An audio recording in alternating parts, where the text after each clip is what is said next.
हाँ जी। रिसेंटली मैं देख रहा था कि बिलावल भुट्टो ज़रदारी साहब का जो इंटरव्यू था सीएनएन के साथ, उसमें उनसे ये सवाल किया गया कि वो पॉलिटिकल फैमिली से ताल्लुक़ रखते हैं, ठीक है? इसीलिए वो आज गवर्नमेंट में बैठे हैं, या वो पॉलिटिकल डायनेस्टिकल फैमिली से ताल्लुक़ रखते हैं। तो क्या वो इस चीज़ को समझते हैं कि यही वो चीज़ है जो पाकिस्तान के साथ गलत हुई है? तो इसका वो खातिर ख़्वाह जवाब ना दे सके, वो उसको डिफेंड भी ना कर सके। ऑब्वियसली वो उसको डिफेंड नहीं कर सकते थे, क्योंकि वो इस पॉलिटिकल सिस्टम का एक प्रोडक्ट है, ठीक है? और फिर उसके बाद एक दो और एग्जांपल्स भी देखें। N33 में जो बाई इलेक्शंस हुए, उसमें ख्याल खान और अफजई जो थे, उनकी डेथ के बाद जो उनका नॉमिनी था पीटीआई की तरफ से, वो उनका बेटा ही था। तो आप ये देखते हैं कि एक चेन है, एक सिस्टम है जो डेवलप हो चुका है। तो मैंने सोचा कि इसको पढ़ूं कि ऐसा क्यों है, क्या वाकई ये चीज़ है जो पाकिस्तान के साथ रॉन्ग है या नहीं। तो जब मैंने इसको पढ़ा तो कुछ वजूहात मेरे सामने आई। तो मैंने सोचा कि क्यों ना इन वजूहात को आप लोगों के साथ भी शेयर किया जाए। तो उस सिलसिले में मैं जो बात करना चाहूँगा वो ये है कि पॉलिटिकल पार्टीज़ जो होती हैं, पहले उनको समझना ज़रूरी है। वो एक ब्रिज की तरह काम करती हैं, जो आम राया को कनेक्ट करती हैं गवर्नमेंट के साथ, ठीक है? पाकिस्तान में पिछले 75 साल में बहुत कुछ चेंज हुआ, पूरी दुनिया में बहुत कुछ चेंज हुआ। सोशली चेंजेस आए, इकोनॉमिकली चेंजेस आए, पॉलिटिकली चेंजेस आए, स्ट्रेटेजिकली चेंजेस आए। लेकिन पाकिस्तान में जो चीज़ चेंज नहीं हुई या चेंज नहीं करने दी गई, वो था पाकिस्तान का पॉलिटिकल कल्चर, ठीक है? तो उसका फिर खुमियाजा हमें भुगतना पड़ा as a nation, as a state. Pakistan को भुगतना पड़ा कि बहुत a fraction of people became powerful, और उन्हीं ने वही आज तक पाकिस्तानी नेशन की शेप और डिज़ायर्स को चेंज कर रहे हैं और मोल्ड कर रहे हैं, ठीक है? तो आए अब इसकी रीजंस की तरफ जाते हैं। तो रीजंस जो है वो, क्योंकि डीप रूटेड है हमारी सोसाइटी में, तो इनको वहीं से शुरू करते हैं जहाँ से हमें ये मिलना शुरू हुई। हिस्ट्री में चलते हैं हम। आप देखें कि पाकिस्तान या इस रीजन में कभी भी कोई सिस्टम नहीं था जिसने लोगों के ऊपर रूल किया। हमेशा से कोई पर्सनैलिटी थी जिसने रूल किया, in the form of king, in the form of sultan, in the form of raja, in the form of maharajas, ठीक है? तो जब हमारा पॉलिटिकल जो हिस्ट्री है हमारी, वही हमें ये बताती है कि हमेशा किंग्स ने रूल किया, सुल्तानों ने रूल किया। तो सिस्टम जब था ही नहीं, तो हमारे सब कॉन्शियस का हिस्सा बन चुका है कि हमने हमेशा पर्सनैलिटी को आइडियलाइज करना है, ठीक है? सिस्टम को आइडियलाइज करना ही नहीं। तो इसीलिए पॉलिटिकल कल्चर में डायनेस्टीज बनी हुई है, ना कि पॉलिटिकल कल्चर में कोई सिस्टम बना हुआ है, ठीक है? पहली वजह ये होगी। दूसरी वजह जो हमें नजर आती है वो रिक कॉलियर साहब जो हैं, writer and the great Mughals and their India, में लिखते हैं कि India is too diverse to be united under single rule, ठीक है? जिससे हमें ये पता चलता है कि हम एथनिकली, लिंग्विस्टिकली, कल्चरली इतने डाइवर्स हैं कि हमारे हर किसी के अपने हीरोज हैं और अपने एनिमीज हैं। एक का हीरो दूसरे का एनिमी, और दूसरे का एनिमी पहले का हीरो है। इसकी वजह से क्या हुआ कि हमारे यहाँ ग्रुप्स बन गए, सेक्शंस बन गए, मिनी ग्रुप्स बन गए, मिनी सेक्शंस बन गए। अब हर मिनी ग्रुप, हर मिनी सेक्शन के ऊपर एक पर्सनैलिटी है जो रिप्रेजेंट कर रही है नीचे लोगों को, ठीक है? और लोग उन्हीं पर्सनैलिटीज के साथ कनेक्टेड है, और वो पर्सनैलिटीज अपने ऊपर पर्सनैलिटीज के साथ कनेक्टेड है। ये एक पैरामिड बनता है जो जाके एंड होता है एक पर्सनैलिटी के ऊपर, ठीक है? आप देख लें, इसकी जो हमारे यहाँ एग्जांपल्स मिलती हैं, पीपल्स पार्टी जो है उसको भुट्टो रिप्रेजेंट कर रहा है, ठीक है? भुट्टो आज भी जिंदा है। और हम PMLN को देखते हैं तो उसके अंदर भी हमें ताहयात नजरियाती कायद नवाज शरीफ मिलता है, ठीक है? इसके अलावा हम PTI देखते हैं तो उसमें भी इमरान खान के अलावा लोग किसी को कबूल करने को तैयार ही नहीं है PTI में भी। तो हमारा सब कॉन्शियस कनेक्टेड है कि हमने पर्सनैलिटी के साथ ही जुड़ना है, ठीक है? तीसरी वजह जो हमें नज़र आती है, मुझे नज़र आई, वो ये थी कि ब्रिटिश जो है उसने भी इसमें बहुत रोल प्ले किया है, ठीक है? आप देखें 1935 का जो इंडियन गवर्नमेंट एक्ट था, उसमें भी उसने एक पर्सनैलिटी, गवर्नर जनरल की पर्सनैलिटी को एब्सोल्यूट अथॉरिटी दी हुई थी।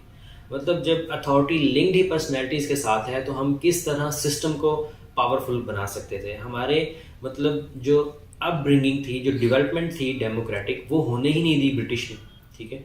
उसके बाद फिर ये वो एजाज़ भी लेने की कोशिश करते हैं कि हमने आपको पॉलिटिकल यूनिटी दी। हालांकि उसने पॉलिटिकल डिस्क्रिमिनेशन दी हमें, जैसा कि शशि थरूर अपनी book an era of darkness में लिखते हैं, ठीक है?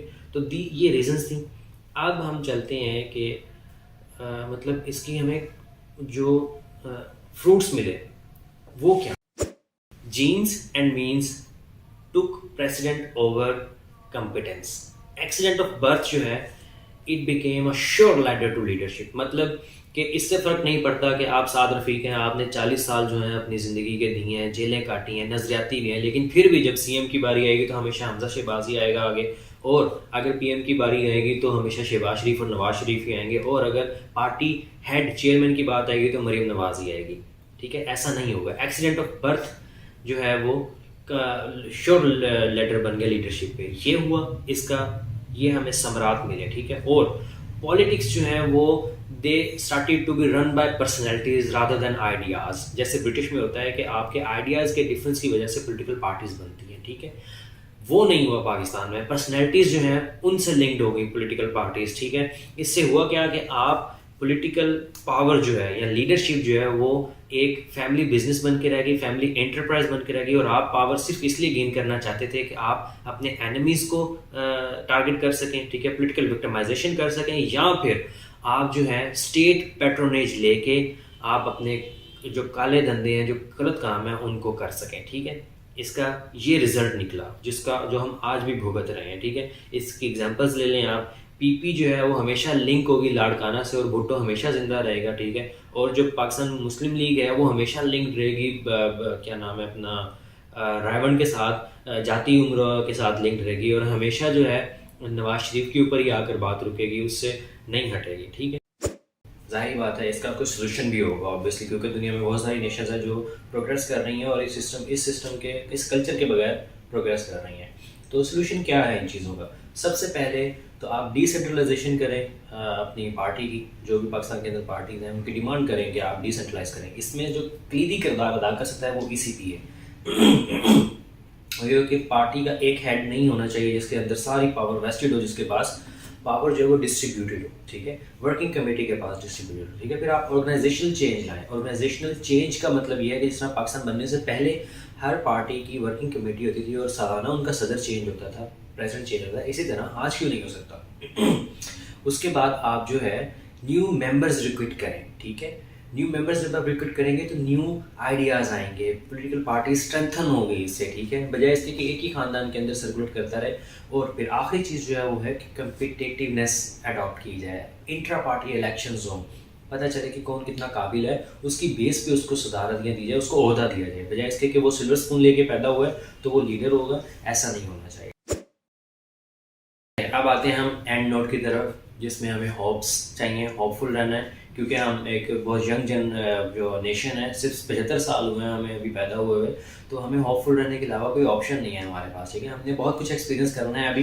ठीक है, और ऑप्टिमिस्टिक भी रहना है। ठीक है, तो होप्स हमारे पास क्या है कि हम अकेले नहीं हैं इस डायनेस्टिकल कल्चर में, जो है अकेले नहीं है, और भी नेशन है जो इसको फॉलो कर रही हैं, लेकिन प्रोग्रेस कर रही हैं। लेकिन लाइक इंडिया में इंदिरा गांधी हैं, इंदिरा गांधी जो नेहरू की बेटी थी। ठीक है, उसके बाद उनके बेटे राजीव गांधी, और फिर आगे सोनिया गांधी, राहुल गांधी, ये सारे एक फैमिली थी, लेकिन वो प्रोग्रेस कर रहा है।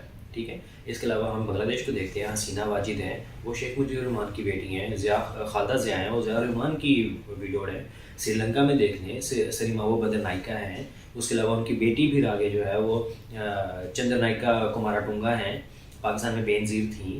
तो इस तरह ये चलती रहती हैं। ठीक है, तो प्रोग्रेस करना एक अलग चीज़ है। ये जो सवाल था शुरू में हमने रखा कि क्या यही वो चीज़ है जो गलत है पाकिस्तान के साथ? नहीं, ऐसा नहीं है। पाकिस्तान के साथ और भी बहुत सारी चीज़ें हैं। एक सिंगल फैक्टर जो है वो किसी भी चीज़ के सारे गलत होने का बायस नहीं होता। ठीक है, बहुत सारी चीज़ें मिलकर किसी चीज़ को ख़राब करती हैं, तो ये वाहिद फैक्टर ख़राब होने की रीज़न नहीं है पाकिस्तान के पोलिटिकल कल्चर की। ठीक है, तो क्योंकि मैंने कहा कि होपफुल रहना है हमें, तो democracy is a matter of experience. तो इसे हम एक्सपीरियंस करेंगे तो ही हम सीखेंगे। ठीक है, तो डेमोक्रेसी को परपिचुएट करना पड़ेगा, इवॉल्व होना पड़ेगा। ये बहुत अच्छी बात है कि इवॉल्व हो रही है, आहिस्ता आहिस्ता लोगों को समझ आ रही है चीज़ों की, तो यही है जो चाहिए। और एट द एंड यही कहूँगा कि democracy must be something more than two wolves and a deer deciding what to have for dinner. Thank you.